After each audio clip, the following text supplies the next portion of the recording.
Hello guys, मैं राहुल। आप देख रहे हैं राहुल के बिजनेस। हमारे यहाँ पर बहुत तेज़ बरसात हो रही है, फिर भी हमने एक कूलर की गाड़ी मंगाई है क्योंकि अभी कूलर 7वें महीने तक बिकेंगे।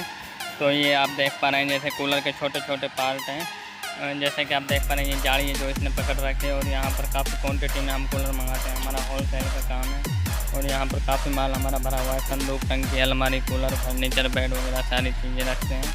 हम शादियों के लिए सारा सामान रखते हैं, जैसे आप शादियों के लिए एक छत के नीचे सारा सामान ले सकते हैं। अभी बरसात ने काफ़ी परेशानी खड़ी कर दी, अब ये सारा माल हमको अंदर रखना पड़ेगा।